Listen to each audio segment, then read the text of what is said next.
Can you speak a little bit about why is this so important from the pharmaceutical industry perspective to have some of this, I'm going to call it streamlining again, and maybe speaking a bit to Han's comment about, minimizing the white space that sometimes happens between the regulatory and a decision-making process? It's not going to be that controversial because I agree with a lot of what Hans actually mentioned. I'd like to offer a little bit of slightly different perspective on this. First of all, a Canadian who's going to be utilizing these services not that long from now. So I want to make sure the best minds in the House, best minds that are here, are solving for these problems for all of us, including myself. So not only am I leading an organization, I am a part of an important stakeholder group that is designing what the future of healthcare needs to be in Canada. I'm a firm believer in that. Second, as a head of a business, I advocate on behalf of Canada as a market where products need to come to because patients can benefit from those. And in the discussions that I've been a part of today, we're losing sight of that. And I think we should never lose sight of that, all right?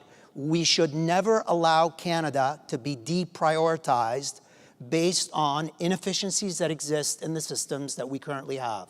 We created those.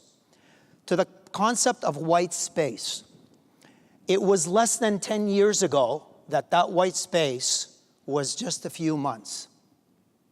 I remind you, less than 10 years ago, that white space was less than a few months.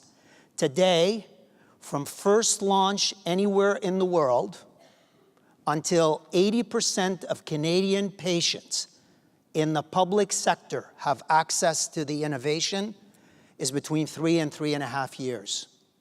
Folks, we're all working for the same thing. We want to make sure that patients are getting access to the innovation. And my thought on this is that cycle of innovation is not complete until the patient gets access to it. So I think there's a lot of work that needs to be done. And I think we've come a long way. I'm not suggesting we need to go back to where we were before, because the level of sophistication, the values that are being introduced by each of the organizations is paramount. We just need to find a more efficient way of doing it. So Canadian rankings is higher on the global scale. Right now we rank 17 out of 20 in adoption of new innovations, and that's absolutely unacceptable. Unacceptable for me as a Canadian, regardless of what I was doing. Regardless, I could be doing this job or something else. So I think we need to improve our standing, and I think stakeholder engagement, the comment that was made earlier this morning, this is not about checking the box. Stakeholder engagement is about co-creation.